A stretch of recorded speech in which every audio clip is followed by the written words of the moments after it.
Things got spicy on the Breakfast Club following Jess Hilarious' explosive rant on IG Live. It actually made it to the program the next day. Jess saying, yo, bruh, my job has been weird since I've come back from maternity leave because Loren LaRosa has been doing an exceptional job.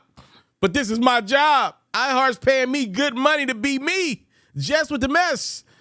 And the Breakfast Club hadn't been Jess with the mess since I've been back. It's been Loren with the latest. Well, they took it to air, and Jess had the following details to say to Loren's face, Charlamagne's face, Envy's face. She said, ever since I came back, it was weird. At first, I was not too fond of Loren. I wasn't too fond of her when I came back because we had a whole plan. How I pick her to fill in for me, right? I came back, and she ain't never leave. She don't leave, but she's only on during my segments. If she was meant to be a fourth host, move her in another way. I wasn't hired as a reporter. I was hired as Jess with the best. And her news is real. We're supposed to be a team, but nobody defends me when I'm being attacked online. I've stayed quiet for a long time, but now I feel played. And I want to be fair to Jess and Loren and Envy and Charlamagne. Though they had a HR meeting live on the radio, be honest with you, it was very entertaining. It seemed to be very productive. Sometimes you need to get in the room with your peers and air out your issues, right? Like oftentimes I have a personal issue with one of my partners and it's something that we ain't comfortable talking about between each other, right? Like I'm talking about like something that's just like in the air. Because I like having confrontational issues with my guys, but I'm talking about something that's in the air, something that we just don't generally like about one another. We'll do a group FaceTime or a group chat and then we'll air it all out, right? Like sometimes you need that. And even at the level of the Breakfast Club, I thought it was refreshing to see all four of these hosts in a room discussing their grievances because the Charlamagne era oftentimes has tucked away issues publicly, right? That's not his thing. So to see it kind of display on there, it was new. It was messy, drama-filled.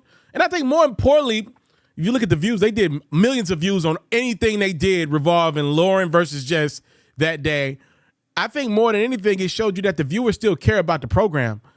Listen, the Breakfast Club has been ran like a system digitally for so long. Every morning, you get about 3 to 4 clips of news. You get a report on what's going on in the country, a report on what's going on in the culture.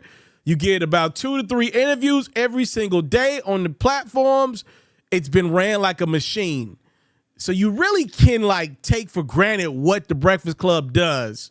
But when you saw Jess versus Loren and you seeing people passionately care about their careers and this opportunity they got, it was refreshing to see the fans reciprocate that energy and be like, yo, we just want to see the best product. We like a little mess, don't get me wrong, but we just want to see the greatest product that you guys got.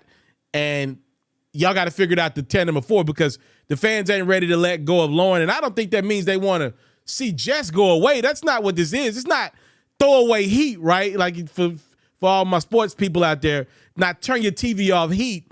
But what it is somebody got an opportunity and they took advantage of that opportunity, Tom Brady style.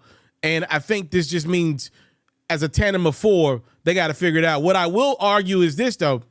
Going into this, it felt like Jess was being childish on Instagram Live and airing out work grievances unprofessionally, right? After listening to Jess on the radio, I got to be real with you.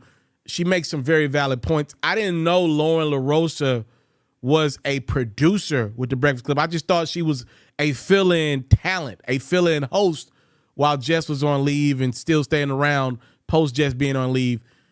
I definitely think it's a confusing situation when your host is also a producer, right? Like that's in a lot of ways, Loren's job is to be Jess's boss. Not 100%, but in a lot of ways, her job is to work for Loren, right? And the fact that Loren was serving in 2 capacities just had a great point. It was a great point. That's weird. That you don't rarely see the host producer conflict with the talent like that. Like that's a weird one. And I thought, though it was probably unprofessional as hell to handle it out on air, it was very entertaining. I'm not even gonna lie. People still care about the Breakfast Club for real though. It feels like your baby. that you've seen grow up.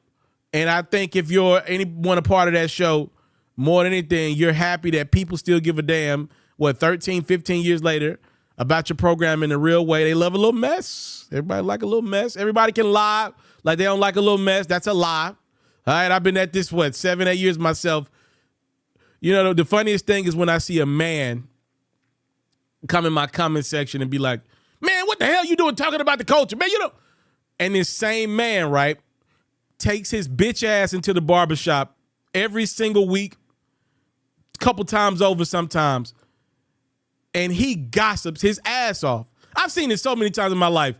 You catch me in a barbershop, I don't like talking about the culture if I'm not getting paid on it. If I'm being honest with you, I love the culture, but this is my job. So I'm usually drained talking about music and sports when I'm out in public, right? And I'll do it with anybody. I'll buy you a drink. If I see you at the bar, we'll talk. But I'm drained, and I don't love doing it in public because I talk about this stuff so darn much. It's repetitive to me. But the same guy be like, man, what you doing when it comes to you? Man, you talking about the culture. You don't get mad at me because I found a way to monetize something and report on it in a major way and grow some great platforms. That same dude to take his bitch ass into the barbershop and he get chatty 5 minutes into before he even sit down. And he don't want to leave. After he get his haircut, he's still in there chatting. Man, did you see this about? Man, did you? Man, I can't believe. And then they're doing Aaron Rodgers. Man. I ain't knocking nobody. I just know what sells. People love a little drama for their mama. It's always been that way, and it always will be that way. Other people's dramas make people feel better about themselves. Time, love, and support with your boy, never take for granted. I'm out. If you love flexing your sports knowledge, you should head over to the best place to play fantasy sports and win some money while you're at it. That's Underdog. For me, I love the pick'em game. It's super simple to play too. All you got to do is go to the Underdog website or app. You got to pick whether a player will have a higher or lower stat line for that specific game. You get your picks right, and you can win up to 1,000 times your money. And when you sign up, if you use your boy's promo code, which is Ferro, your deposit will get matched up to $1,000 is available to you in bonus cash. You can't beat that. Tap in with Underdog. My promo code is Ferro.